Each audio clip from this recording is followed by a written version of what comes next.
I became really enamored with all of the potential goodies that you could find in a dumpster.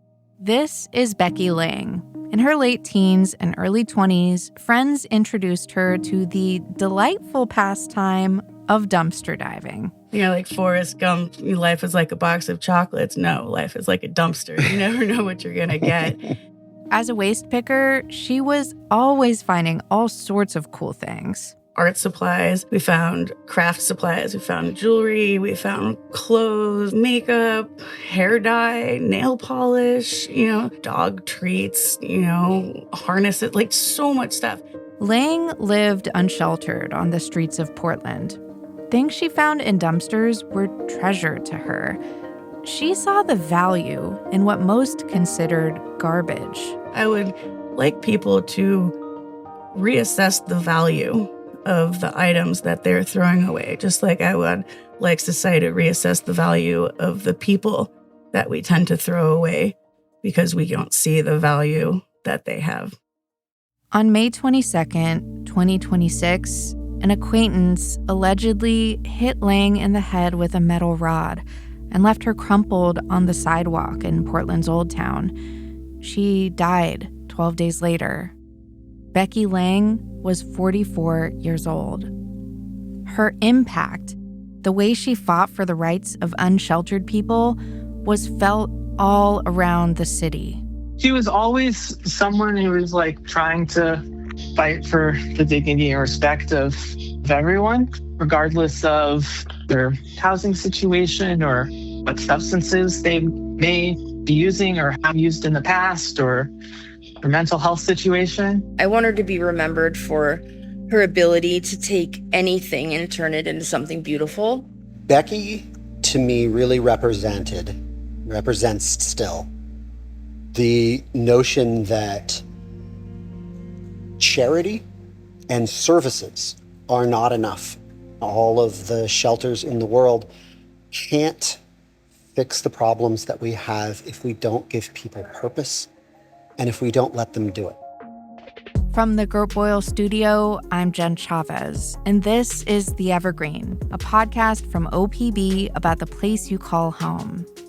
Today, the story of Becky Lange, who she was and how she shaped Portland amid a housing shortage and homelessness crisis that have gripped the city for more than a decade.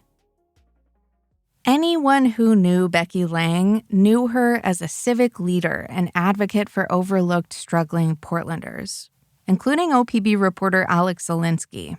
I met Becky 4 years ago in July 2022 when I was working at my previous job as the news editor at the Portland Mercury. Alex was working on a story about villages run by houseless people that were popping up and what role they played. At a time when the city had been considering opening up new kind of tiny home villages while simultaneously destroying villages that other folks had made and kind of what that impact had on people living there. Around this time, Lange had recently been forced out of an apartment to make space for her roommate's boyfriend, and she couldn't find another rental in her price range. That's when she created and started living at Hamlet 33, a refuge that was meant to be part of a solution to chronic homelessness. This was the tail end of the COVID pandemic when homelessness really took off and skyrocketed in Portland. And there weren't many shelter options or even housing options for folks. So in response, we saw people without stable housing really start forming their own kind of ad hoc tiny village communities. It was this kind of cluster of tents and structures on a triangular grassy piece of public land bordered by 3 streets in Northeast Portland. It was formed to be a haven for people experiencing homelessness. Seeking some stability while living outside, seeking community and safety and kind of that community itself. Hamlet 33 became a landing place for folks to think about their next steps. Like, how am I going to get into affordable housing? Or how am I going to get food for the next week? That's the sort of community Lange built for folks. She also created a community garden there. In 2022, just before Alex met Becky Lange, Hamlet 33 had been destroyed by city contractors who removed homeless encampments on public land. She was not in a great headspace. She was able to explain to readers at the time that the damage that those kind of camp sweeps have on people who are living outside, not just physical damage, but damage to that kind of stability and path that those spaces offered. And even though something tragic had just happened to the place Lange called home, Alex says she was still bubbly and cheerful. And full of energy and joy for someone going through something really hard. She seemed really resilient. It's so hard to put myself in the position of, someone who had just had all their possessions taken away by the city and their things they worked on destroyed. But I can't imagine being so welcoming to a stranger, like a reporter, coming up and asking questions. You could tell that she really cared about the place that she had built there and the community too. She was heartbroken for what had happened to the people who had been living there alongside her. And she was angry, but she also had she was really radiating joy and creativity. She really colorful outfits, her hair was always dyed different colors and lots of different jewelry and stuff. And so she was definitely a punk rocker in a way as well. She got a whole aesthetic. While navigating Portland streets, Lange found herself drawn to ground scores. That's a term for a treasure found while picking up trash or dumpster diving. This is Becky Lange in 2025 on a podcast called American Waste Pickers. At first, it was kind of difficult to overcome the mental conditioning that had been bred into me that, trash is trash and, people that go into trash places are trash people. and it took a little bit of time, but now I just, dumpster with abandon. I'll go into a trash can in front of anybody. I don't care because the way I see it is it's recycling. In what most consider garbage, she saw something more. We can get several uses from everything that we've taken from this planet, and it is so incredibly wasteful to not try to get every last bit of life out of something. The podcast she's speaking on is created by the nonprofit organization Ground Score Association. They do largely trash pickup around homeless encampments. To be clear, these aren't sweeps, just help keeping space around tents and stuff clean. There's not a bunch of trash cans usually out there, so making people's spaces clean.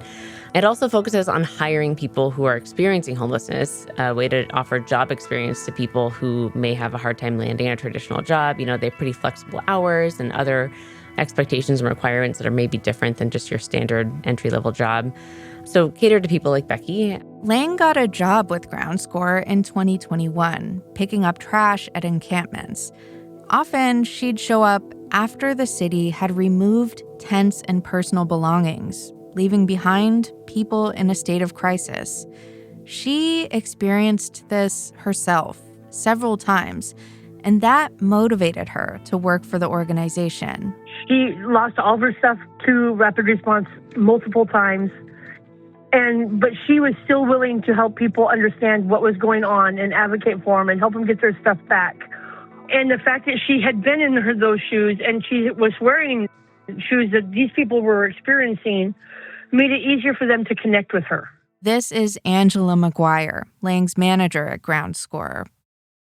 Lange started attending public meetings where she spoke out against city policies that affected homeless people, and she joined at least 3 different volunteer boards across Multnomah County to represent the interests of people living unsheltered. She would represent the perspective of unsheltered people on those boards, and she would write, letters to city council, advocating for policies and issues. She also pitched in to help on a number of polls and research projects on homeless Portlanders. Pretty prolific. Her fingerprints were on a lot of things that I realized only after she passed away. One of the boards she was on was the Lived Experience Council. This self-governed group of people experiencing homelessness was coordinated by the advocacy nonprofit Shelter Now. It focused its bi-monthly meetings on discussing issues that impacted their lives and recommending policies to local governments.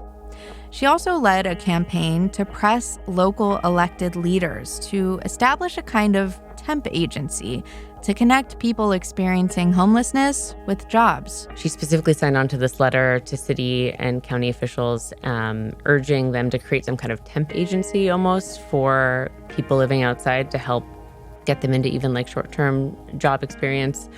But she never got a response from that letter. Lange's advocacy didn't stop there.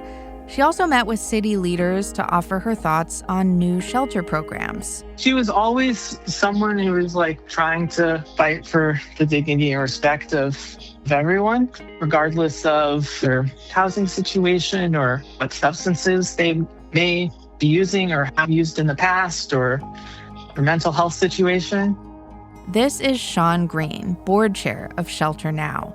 That temp agency program Lange was hoping to establish recently got the attention of a city council member. I mentioned that in my story, and I heard earlier this week from a city councilor who read my story that he's now focused on creating something like that at the city, that he was inspired and he was like, this actually is a great idea. Why aren't we doing this? So while she might have not been able to see that impact while she was alive, Becky's advocacy continues beyond her death. Lange didn't have a house. She dealt with addiction and other health issues. But that's not what defined her. Those who knew her describe her not only as someone fighting for the overlooked, just like her, but as an artist and an entrepreneur. The type of person city leaders say Portland needs more of. She also didn't fit into a tidy box. She had a lot of identities. She wore a lot of hats. She was an environmentalist. She was really big on recycling and reusing discarded items and reducing waste. She was a great friend. One woman I spoke to talked about how Becky helped her get away from an abusive partner. Lange's loved ones agree. She was a great friend. She's going to be missed by so many people. She pushed through, and even on her bad days, she still made somebody feel really good about themselves. Someone really close to Lange was Missy Johnson, who called Lange her best friend. So did she feel like a sister to you? Yes. Yeah. 100%. Yeah. My soul twin. Everybody thinks we're like doppelgangers. Or people came up to us just 2 weeks ago, exactly 2 weeks ago, and came up and was like, oh my God, real life twins. Yeah. Okay. I'm like, all right. I wanted to be like, the crazy part is we're not even related, The two met about 5 years ago when they were both living unsheltered. They became fast friends. Missy lit up when she talked about her. She said that Lange often talked about wanting to find a house. But it just seemed like it was too far out in the cards for her to stress about too much. I want her to be remembered for her ability to take anything and turn it into something beautiful. If somebody she cared about needed her, she was there. She showed up and she was present. She would listen to what you had to say. Coming up after a break, how Becky Lange found purpose and how folks are keeping the fire lit for her.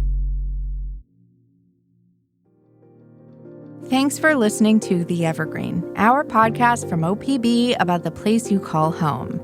If you like what you hear, subscribe to us on your favorite podcast app, and we'll bring you new stories about people who live here and make the Pacific Northwest what it is every Monday morning.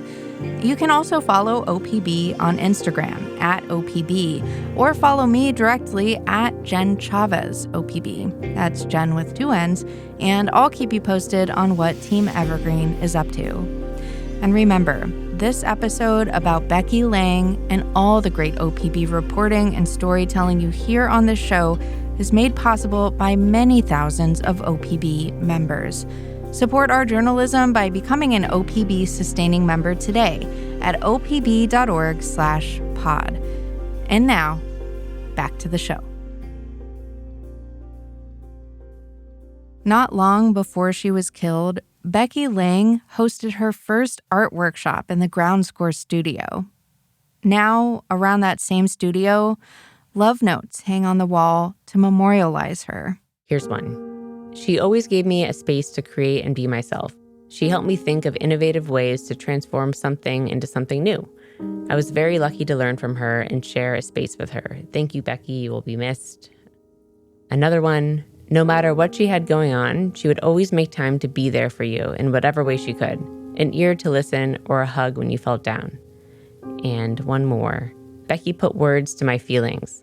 Very few people can do that so well.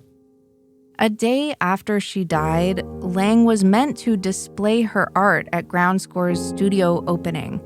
Instead, the event became a memorial service and celebration of her life. There was a bunch of her art on display, tie-dyed shirts, pieces of discarded tent fabric sewn together to make kind of almost like a stained glass panel. These little hand-sewn dumpster fires made out of felt. That was like her kind of our iconic art. She was still like so present there, just like her art was everywhere, but also in the back room of Ground Score, there's kind of this art and craft workshop. And she had this huge bin with her name on it with all of her half-finished projects there still. There were a bunch of signs that had her handwriting about like rules for the room, and like, here's how to use this tool. And it was clear she was still very much in that space. Lange's younger sister, Jen, teared up as she walked around the room, reading the notes and talking to people who knew Becky. Jen lives in Pennsylvania and flew out shortly after the attack to sit by her sister's bed in the intensive care unit. They had a hard childhood. Their mother died before they were teens, and the woman their father remarried wasn't kind. We didn't have a family, really, that she would want to come back to. They'd remained close in adulthood, but had recently gone a year without talking. Before the attack, Jen said she and her sister had just started reconnecting.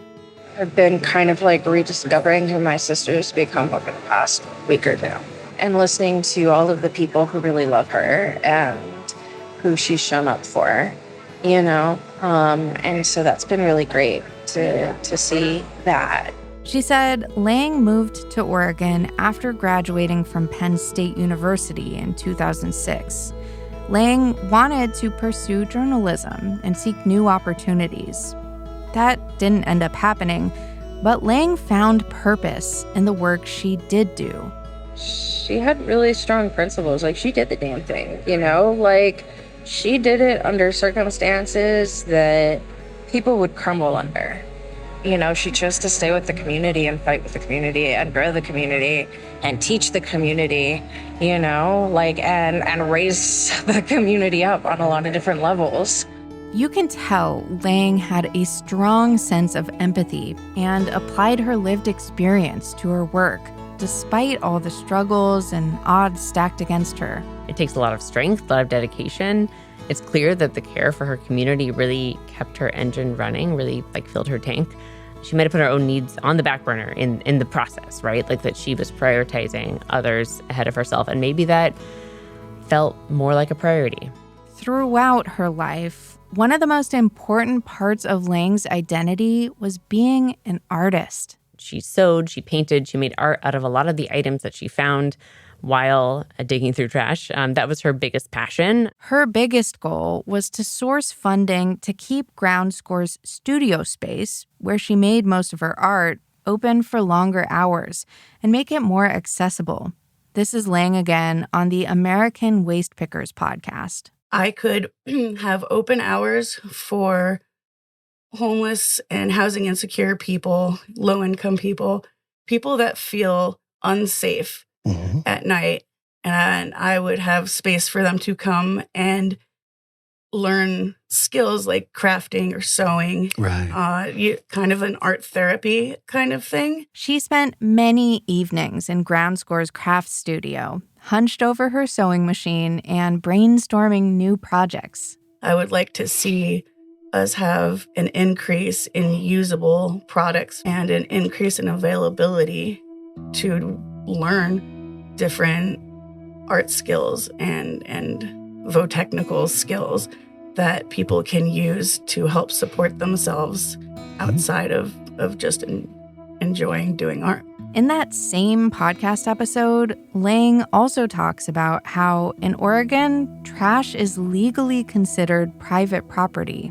So a lot of security guards and police officers will hassle you if they see you going into dumpsters. And this also carries over into food dumpsters. So at like Walmart and Safeway and, other shopping places, they will actually pour bleach on the food and put rat poison into it to try to dissuade people from taking the free food that's in the dumpster that's just getting thrown out. Not only do they poison it, they also will pay wages for somebody to stand around and hassle the hungry people that are trying to get free food. It's pretty disgusting. Ground Score founder Barbie Weber says Lange was very real.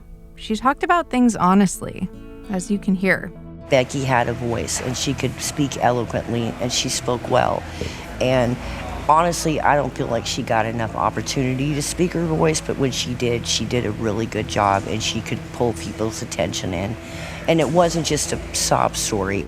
And this is Lange's boss, Nick Boehm. I too often hear people refer to homeless people on the street as if they are lepers, as if they are the sick and that they're in need of treatment. I think seeing the community not as a group of destitute, desperate cases, but as human beings who have a lot to contribute and give back. She brought so much to the community, just in terms of being able to express herself and inspire other people to express themselves. He fears that the story of Becky Lange's life is going to get caught up in the story of her death. That it is going to be another example of a homeless person who met an unfortunate end. We don't want to dwell on how she died, but we should mention that Lange was killed by someone described as her acquaintance. That person was charged with murder, assault, and unlawful use of a weapon. He's pleaded not guilty to all those charges. Court reports categorize her killing as domestic violence, indicating that they had either been in a relationship or were living together. National studies show that people experiencing homelessness are at higher risk of being victims of violence. Alex Zielinski says this is also true locally. The latest complete data that I have is from 2024. Here's what I found, though. So out of the 372 people who died in Multnomah County while homeless in 2024, 18 of them were killed by another person, or 5%. And according to the Oregon Health Authority, out of the nearly 7,000 people who died in Multnomah County total in 2024, 63 people died from homicide or were killed. That's just under 1%. So disproportionately, more people are killed while unhoused in Multnomah County than in the general population. So that does kind of match this pattern that we're seeing. A couple years ago, Alex and I reported together at Clinton Triangle. That's a low-barrier outdoor village-style shelter that Portland was then touting as its model for getting people out of chronic homelessness. But at the time, the housing and support people needed to actually transition into permanent housing and stay there was lacking. 2 years later, we're talking about Becky Lange, who struggled to stay housed in Portland for years. I mean, it's worth saying that the city still has not found a sustainable way to help people living outside move into permanent housing. We still have places like the Clinton Triangle, which do appear to slowly be moving people into housing. Keyword, slowly. When Portland Mayor Keith Wilson entered City Hall last year, he emphasized building overnight emergency shelter capacity. So the city stopped investing in new outdoor villages. Now, city budget cuts have forced many of the overnight shelters to close. So we're in a familiar place at the city, no clear plan to address the city's homelessness crisis, but an ever-expanding homeless population. One thing that the mayor talks about a lot, which I thought about a lot with this story, is about the dangers of living unsheltered, how it makes people more vulnerable to illness, violence, death.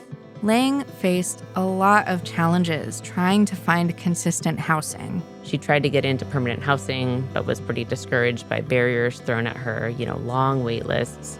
She wasn't able to bring her dogs into an apartment. She was priced out of rentals in Portland. She tried renting. It was too expensive. She was really trying. She was doing the work. She was checking the boxes, but just kept coming up short. So It's not clear how this pattern will change for other people. I think her story kind of exemplifies the fact that you can do all the right things and you can really care about your community in the process, but you still might not be able to find a home. Are there other things that you feel like Becky's experience and her life tell us about homelessness in Portland more broadly? Yeah, there's one thing that her boss at Ground Score, Nick Boehm, told me that really stuck with me, which was about how her life was an example about how important having purpose is to people living unsheltered.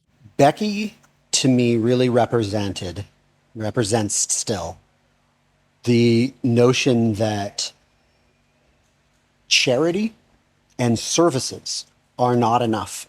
All of the shelters in the world can't fix the problems that we have if we don't give people purpose and if we don't let them do it.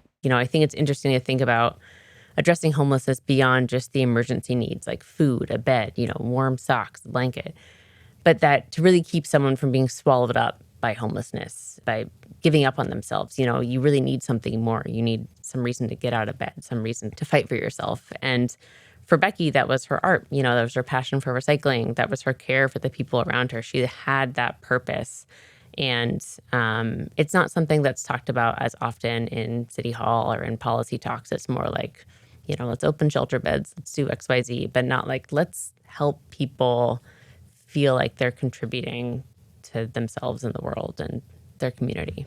I asked Alex why she wanted to write about Lange's life and death. If a housed person died who had Becky's resume, someone who poured their heart into their community and civic work, maybe a nonprofit board member, like a neighborhood leader, they get long obituaries in every local paper. Politicians would memorialize them on social media, maybe declare a day of remembrance for them, especially if they were killed the way that she was. It's horrifying, it's heartbreaking. And that motivated me to write about Becky. This is a civic leader who cared about the city. She should be remembered as more than just a statistic. Ground Score plans to continue holding workshops in the studio. Leaders hope to turn the gallery space into a thrift store featuring particularly exceptional ground scores that staff stumble upon. That's another one of Lange's ideas. Ground Score is also planning on changing their logo. Right now, their logo is like the top of a soda can. Like the O is the O in Ground Score.